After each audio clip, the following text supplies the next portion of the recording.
ഇപ്പോൾ നമ്മൾ വീടിൻ്റെ ഫ്രണ്ടിലാണ്. ഈ വീട്ടിൽ ഞാൻ പറഞ്ഞല്ലോ ഇത്ര വീതിയുള്ള റോഡാണ്. 2 കാറുകൾക്ക് 1, 2, 3 കാറുകൾക്ക് നിൽക്കാനുള്ള സ്പേസ് ഒക്കെ ഇവിടെ വന്നു കഴിഞ്ഞാൽ 2 വണ്ടി എൻ്റർ ചെയ്യാനുള്ള സ്ഥലമുണ്ട്. ഇത് നമുക്ക് ഇവിടെ ഒരു ഷട്ടർ ഉണ്ട്. ഇത് ഓപ്പൺ ചെയ്തോടെ, ഓൺ ചെയ്യണം.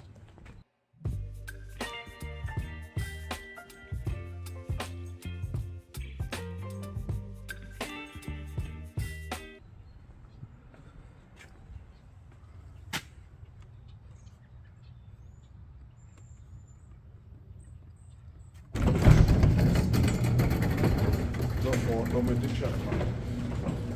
2 വണ്ടിക്കുള്ള സ്പേസ് ഉണ്ട്.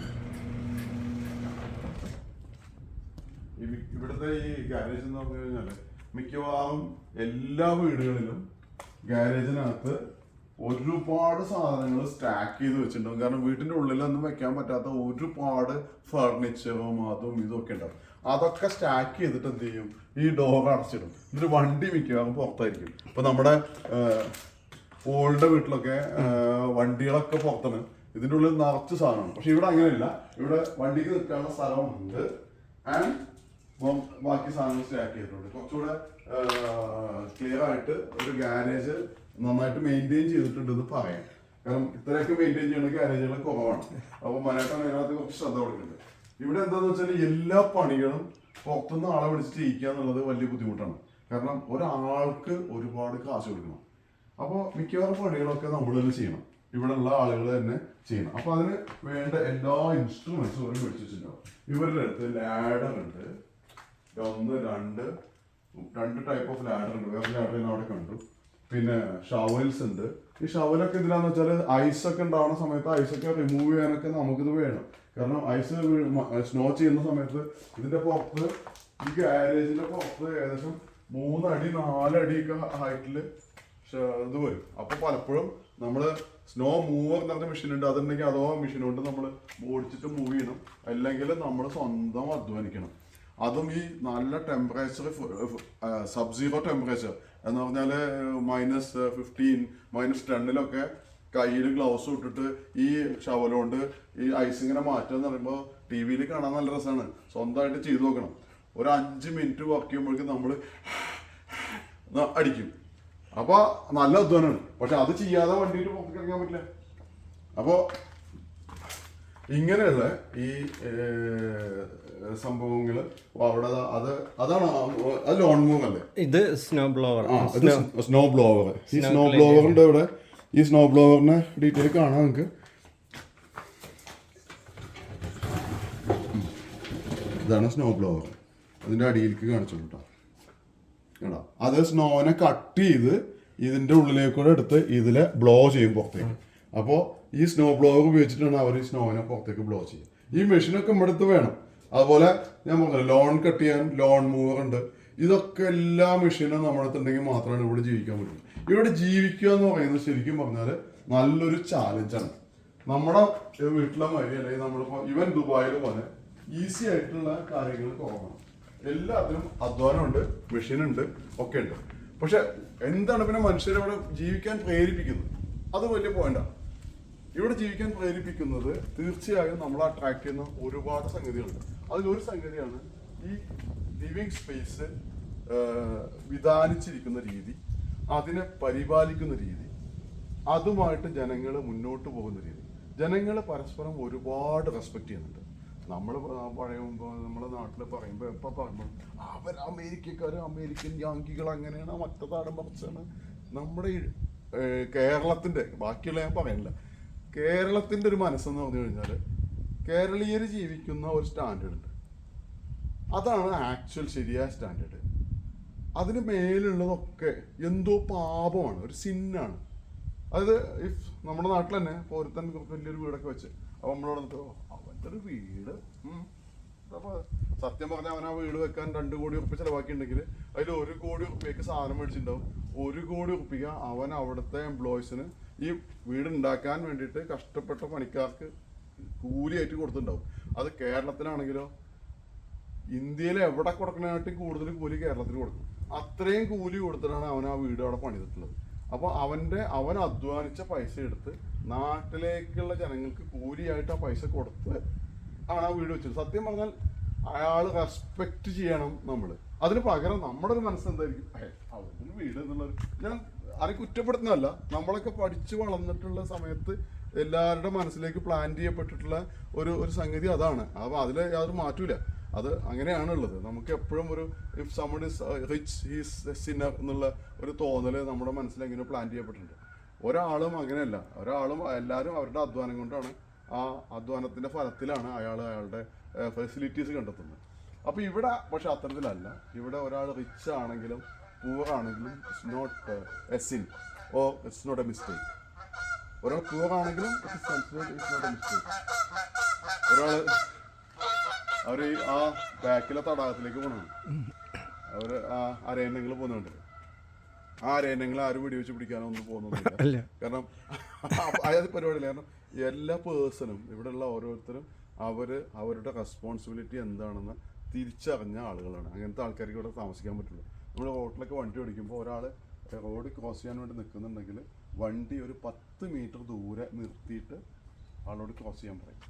Because human lives are considered more precious than assets. അതാണ് ഇവിടുത്തെ ഒരു വേദം. അപ്പോൾ നമുക്കത് ഏത് സ്ട്രീറ്റിലും പോയാൽ കാണാം. അപ്പോൾ ഞാനും വൈഫും കൂടെ അവിടെ നടക്കുമ്പോൾ, നമ്മൾ ബോസ്റ്റണിലെ റോഡ് സൈഡിൽ കൂടെ നടക്കുമ്പോൾ അവിടെ വാക്ക് വേ ഇല്ലാത്ത സ്ഥലങ്ങളുണ്ടായിരുന്നു. അവിടെ നടക്കുന്ന സമയത്ത് ഒരു വണ്ടി വരുന്നുണ്ടെങ്കിൽ ആ വണ്ടിക്കാരൻ അവിടെ നിർത്തും. നമുക്ക് തന്നെ പാവം തോന്നും, അയാൾ പോണത് അവിടെ നിർത്തിയിട്ട് നമ്മൾ കടന്നു പോകാൻ വേണ്ടി വെയിറ്റ് ചെയ്യാം. അപ്പോൾ ഞാൻ പിന്നെ എന്ത് ചെയ്തെന്ന് വെച്ചാൽ അവർ വരുന്ന സമയത്ത് നമ്മൾ റോട്ടിൽ നിന്ന് മാറിയിട്ട് ഇങ്ങനെ കരയിലേക്ക് മാറി നോക്കും. അറിയാത്ത പോലെ നമ്മളിങ്ങനെ മാറി നിന്നിട്ട് ഒക്കെ പോയിക്കോളും നോക്കാം. അപ്പോൾ അവർ പോകും. സോ ഇറ്റ്സ് അത്രയ്ക്ക് റെസ്പെക്ട് കൊടുക്കുന്നതിൻ്റെ കാര്യം എന്ന് വെച്ചാൽ ഇത് അത്രയ്ക്കും പ്രഷ്യസ് ആണ് ഹ്യൂമൻ ലൈഫ്സ് എന്ന് ഇവിടുത്തെ ലോ സിസ്റ്റം, നിയമവ്യവസ്ഥ അതിനെ അങ്ങനെ അംഗീകരിക്കുന്നുണ്ട്. എന്തെങ്കിലും കാരണവശാൽ എന്തെങ്കിലും സംഭവിച്ചു കഴിഞ്ഞാൽ വാട്ട് വിൽ ഹാപ്പൺ ഇസ് അവർക്ക് സ്യൂ ചെയ്യാം. അപ്പോൾ ഞാൻ അതിൽ കൂടെ നടന്നു പോകുമ്പോൾ ഒരു വണ്ടി എന്നെ തൊട്ടില്ല എന്നുള്ള നിലക്ക് കടന്നു പോയാൽ ഞാൻ പേടിച്ചു പോയി എന്ന് പറഞ്ഞു വരെ സ്യൂ ചെയ്യാൻ പറ്റും. അതിന് വകുപ്പുണ്ട് ഇവിടെ. നമ്മളെ ഭയപ്പെടുത്തിക്കൊണ്ട് ഒരാൾ വണ്ടി ഓടിച്ചു പോയി എന്ന് പറഞ്ഞാൽ it is against the law. You will have to pay, you will get a fine, അല്ലെങ്കിൽ ആൾക്കെതിരെ ആക്ഷൻ ഉണ്ടാവും. അപ്പോൾ അത്രയ്ക്ക് കാര്യങ്ങളിൽ വളരെ ഇമ്പോർട്ടൻ്റ് ആയിട്ട് നമ്മൾ പറയുമ്പോൾ അമേരിക്കക്കാർക്കൊക്കെ തോന്നിയ പോലെ അല്ല. ഞാൻ കണ്ട അമേരിക്ക അതല്ല. നമ്മളെ പഠിപ്പിച്ച അമേരിക്ക മറ്റെന്തോ ആണ്. ഇപ്പോൾ ലേഖനങ്ങളിലും ഇതിലൊക്കെ നമ്മളോട് പറയുമ്പോൾ അമേരിക്കയിൽ വെടിവെപ്പ്. America is a very big country. ഒരുപാട് സംസ്ഥാനങ്ങൾ, ഓരോ സംസ്ഥാനവും എന്ന് വെച്ചാൽ ഇപ്പോൾ Massachusetts, Illinois, Minnesota, Washington, New York, ഇതൊക്കെ വലിയ വലിയ രാജ്യങ്ങളാണ്.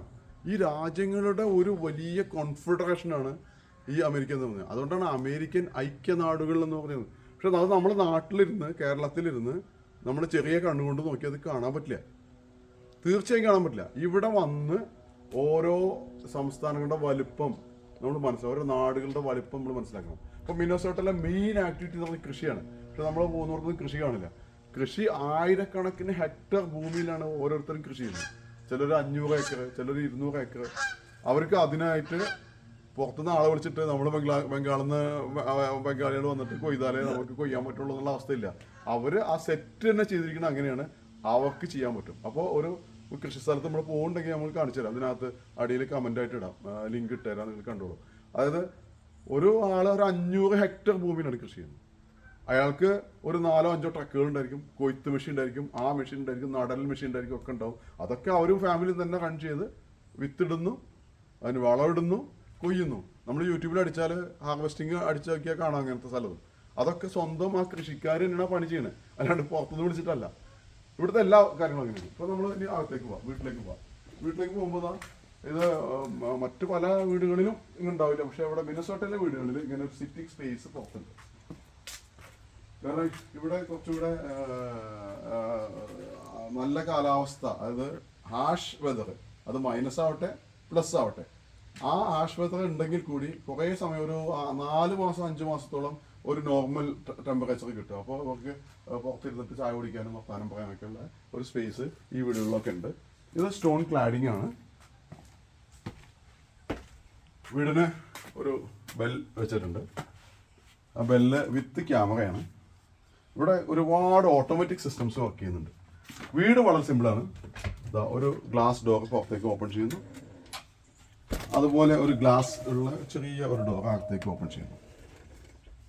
നമ്മുടെ നാട്ടിലെ സേഫ്റ്റി സ്റ്റാൻഡേർഡ്സ് വെച്ചിട്ട് ഈ രണ്ട് സാധനവും തീരെ സേഫ് അല്ല. അപ്പോൾ എന്തുകൊണ്ടാണ് ഇവർ ഈ ഫ്രണ്ട് ഡോർ പോലും ഇങ്ങനെ സേഫ് അല്ലാത്ത വെച്ചിരിക്കുന്നത്? ബിക്കോസ് ഈ കൺട്രി ഈസ് സേഫ്. അതുകൊണ്ടാണ് നമ്മളിപ്പോൾ നമ്മുടെ വീടിൻ്റെ ഉള്ളിൽ പിന്നെ നമ്മളൊരു സ്ട്രോങ് ഡോർ വെക്കില്ലല്ലോ. എന്താ വെക്കാത്തത്? കാരണം നമ്മുടെ ഫ്രണ്ട് ഡോർ സേഫാണ്. ഇവരുടെ ഫ്രണ്ട് ഡോർ ഇവരുടെ കൺട്രിയിലെ ഡോറാണ്, ഇവരുടെ രാജ്യത്തിൻ്റെ വാതിലാണ് ഇവരുടെ ഫ്രണ്ട് ഡോർ. അതായത് ഈ കമ്മ്യൂണിറ്റിയുടെ ഈ ഭാഗത്തേക്ക് അങ്ങനെ ട്രസ്പാസിങ് ഉണ്ടാവില്ല. അപ്പോൾ ആരെങ്കിലും ഇങ്ങനെ സ്കാവഞ്ച് ചെയ്യുക, അങ്ങനെ നമ്മളിപ്പോൾ നാട്ടിലൊക്കെ കാണുന്നത് ഒരാൾ വെറുതെ അതിലൂടെ നടന്നു പോയി, അതിവിടെ ഉണ്ടാവില്ല. ഒരാളും വെറുതെ എതിരെ നടന്നു പോവില്ല. ഒരാൾ നടന്നു പോകണമെന്നുണ്ടെങ്കിൽ അതിന് തക്കതായ ഒരു റീസൺ വേണം. അല്ലാതെ ഇപ്പോൾ നമ്മളിപ്പോൾ പോയിട്ട് അയാളുടെ വീടിൻ്റെ മുന്നിൽ ഒരു 10 മിനിറ്റ് നിന്നാൽ മതി, അപ്പോൾ പോലീസ് നമ്മളെ പൊക്കിക്കൊണ്ടുപോകും. പോലീസ് ഓട്ടോമാറ്റിക് വരുന്നതല്ല, അവിടെ ഒരു ഡിറ്റക്ടർ ഉണ്ടായിരിക്കും, ക്യാമറ ഡിറ്റക്ടർ. അവിടെ ആളില്ലെങ്കിൽ ആ ക്യാമറ ഡിറ്റക്ടറിൽ അലാം ആ ഓണറുടെ ടെലിഫോണിലേക്ക് പോകും. ആ ടെലിഫോണിൽ അലാം വന്നു കഴിഞ്ഞാൽ if is taking N action, അയാൾക്ക് ആക്ഷൻ എടുക്കാം. ഒന്നുകിൽ പോലീസിനെ വിളിക്കാം, അല്ലെങ്കിൽ ലെറ്റ് ഇറ്റ് പാസ്. ഈ രണ്ട് തീരുമാനങ്ങൾ എടുക്കാം. അപ്പോൾ അയാൾ പോലീസിനെ വിളിക്കാൻ വേണ്ടി ഒരു ബട്ടൺ ഞെക്കിയാൽ മതി, പോലീസിലേക്ക് കോൾ പോകും, പോലീസ് പറഞ്ഞുകൂടെ വരും. പിന്നെ നോ ക്വസ്റ്റ്യൻസ് ആസ്ക്ഡ്. നിങ്ങളെ കൊണ്ടുപോയിട്ട് പിന്നെ നിങ്ങളോട് ചോദിക്കും നിങ്ങൾ എന്തിനാണ് അവിടെ പോയത്. ഐ വാസ് സ്കാവഞ്ചിങ്, വെറുതെ പോയതാന്ന് പറഞ്ഞു കഴിഞ്ഞാൽ ഇവിടെ വെറുതെ പോക്കില്ല. അതൊരു തെറ്റാണ്. So you are not allowed to scavenge. ഇങ്ങനെ പരന്ന് നടക്കാനുള്ള അധികാരമില്ല. പക്ഷെ പബ്ലിക് റോഡിൽ കൂടെ നിങ്ങൾക്ക് നടക്കാം, ഓടാം. സോ ആ ഒരു കോസ്റ്റ്യൂമിൽ നടക്കാനും ഓടാനായിട്ട് നിങ്ങൾ ഇറങ്ങിയെങ്കിൽ you don't have to stare. മറ്റുള്ള വീടുകളിലേക്ക് ഇങ്ങനെ സ്റ്റെയർ ചെയ്യേണ്ട ആവശ്യമില്ല, അല്ലെങ്കിൽ അവിടെ തിരിഞ്ഞടിക്കേണ്ട ആവശ്യമില്ല. ഇത് പോയിന്റാണ്. കാരണം ഞാൻ 2 സ്ഥലത്ത് അങ്ങനെ കറങ്ങാനും ഫോട്ടോ എടുക്കാനും നിന്നപ്പോൾ എന്നോട് ബോസ്റ്റണിൽ നിന്ന് പോള് പറഞ്ഞു, അസീസേ ഇത് സ്ഥലം വേറെയാണ്, ആ കളി വേണ്ടാന്നാണ്. അപ്പൊ അത് ഞാൻ പ്രത്യേകം പറയണം. അപ്പൊ ഇവിടെ ഇപ്പൊ എന്റെ ഫ്രണ്ട്സ് കുറച്ച് പേര് US വരാൻ വേണ്ടിയിട്ട് നിൽക്കുന്നുണ്ട്. അപ്പൊ അവർക്ക് ഉള്ള എന്റെ ഉപദേശം, നിങ്ങൾ മറ്റ് കൺട്രീസിൽ പോയിട്ട് നമ്മൾ താഷ്കന്തിലും അസർബൈജാനിലും അതുപോലെ മറ്റ് ഇറ്റലിയിൽ പോയവരും അങ്ങനെ പറഞ്ഞിട്ടില്ല. അവരൊക്കെ പോയി കഴിഞ്ഞാൽ നമുക്ക് ഇഷ്ടംപോലെ നടക്കാം, ഒരു വണ്ടി വാടകയ്ക്ക് എടുത്തിട്ട് കറങ്ങിടിച്ച് നടക്കാം, വി ക്യാൻ ജസ്റ്റ് എൻജോയ്. അത് ഇവിടെ പറ്റില്ല. ഇവിടെ പബ്ലിക് റോഡ്സിൽ എവിടെയൊക്കെ വണ്ടി നിർത്തണം എന്ന് പറഞ്ഞിട്ടുണ്ട് അവിടെയൊക്കെ വണ്ടി നിർത്താവും. പിന്നെ എവിടെയൊക്കെ വണ്ടി നിർത്തരുതെന്ന് പറഞ്ഞിട്ടുണ്ട് അവിടെ നിർത്താൻ പാടില്ല. ഏതെങ്കിലും പ്രൈവറ്റ് പ്രോപ്പർട്ടിയുടെ സൈഡിൽ വിത്തൗട്ട് ദ പെർമിഷൻ വണ്ടി നിർത്താൻ പാടില്ല. പിന്നെ മിക്കവാറും പ്രൈവറ്റ് ഹോം ഓണേഴ്സിന്റെ കയ്യിലൊക്കെ ഗണ്ണുണ്ടായിരിക്കും. അവർക്ക് ഗണ്ണ് യൂസ് ചെയ്യാനുള്ള അധികാരമുണ്ട് അവരുടെ ലൈഫ് ത്രെട്ടണിങ് സിറ്റുവേഷനിൽ. ആ ലൈഫ് ത്രെട്ടണിങ് സിറ്റുവേഷൻ എന്താണെന്ന് അവരാണ് തീരുമാനിക്കുന്നത്. അപ്പോൾ അവരുടെ പ്രൈവറ്റ് പ്രോപ്പർട്ടിയുടെ മുമ്പിൽ അപ്പോൾ ഞാൻ പോയിട്ട് നിൽക്കുകയാണെങ്കിൽ ഇഫ് യു അസ്യൂം ദറ്റ് ഇയാൾ ലൈഫ് ത്രെട്ടണിങ് ആണ്, എൻ്റെ വീട്ടിൽ എൻ്റെ കൊച്ചു മാത്രമേ ഉള്ളൂ എന്ന് തീരുമാനിച്ചാൽ അവരെടുത്ത് വെടിവെക്കും. പിന്നെ വെടി കുണ്ടിക്ക് കൊണ്ടതിന് ശേഷം ഈ വർത്താനം ഒരു കാര്യമില്ല. ഇത്രയും പറഞ്ഞാന്ന് വെച്ചാൽ നമുക്ക് US വരാൻ വേണ്ടി കാത്തു നിൽക്കുന്ന ആൾക്കാരുടെ ശ്രദ്ധയ്ക്ക് വേണ്ടിയിട്ടുണ്ട്. ഇതിലിപ്പോൾ മനേട്ടൻ്റെ ലിവിങ് സ്പേസ് നമ്മൾ വന്ന ലിവിങ് സ്പേസ് അല്ല, I mean sitting entrance hall. ഇവിടെ ഒരു ഡൈനിങ് ടേബിൾ ഉണ്ട്, നല്ല ഒരു പനോരമിക് എന്താ പറയുക വിൻഡോ ഉണ്ട്, അതിന് വൈറ്റ് കർട്ടൻസ് ഉണ്ട്, നല്ല സോഫയുണ്ട്. ശരിക്കും നല്ല ആദ്യത്തുള്ള സോഫയാണ്. നല്ല ഒരു സൈഡ് ടേബിള്, അതിൽ ഒരു വാം ലൈറ്റ് ഉണ്ട്. ഇവിടെയും അതുപോലെ വിൻഡോസ് ഉണ്ട്. ഈ വിൻഡോസ് ഒക്കെ നോക്കൂ, ഇതിനൊന്നും ഒരുപാട് അഴികളില്ല. സപ്പോസ് ഒരാൾ ബ്രേക്കിംഗ് ചെയ്യണമെന്നുണ്ടെങ്കിൽ അയാൾക്ക് വെറുതെ ഗ്ലാസ് പൊട്ടിച്ചാത്തുക. അപ്പൊ അങ്ങനെ ബ്രേക്കിംഗ് ചെയ്യുക എന്നുള്ള പരിപാടി ഇവിടെ വളരെ കുറവാണ്. അതുകൊണ്ടാണ് അവര് ഈ ഇത് ഫോർട്ടിഫൈ ചെയ്യാൻ വേണ്ടിയിട്ട് പൈസ ചിലവാക്കാത്തത്. അല്ലെങ്കിൽ ആൾക്കാർ നമ്മുടെ നാട്ടിലെ മാതിരി വലിയ വലിയ ഗ്രില്ലിട്ടിട്ടാണ് എന്ത് വെക്കുക, ഇതുപോലത്തെ പനോരമിക് വിൻഡോ ഒക്കെ വെക്കും. ഇവിടെ ഈ പനോരമിക് വിൻഡോ വെക്കുമ്പോൾ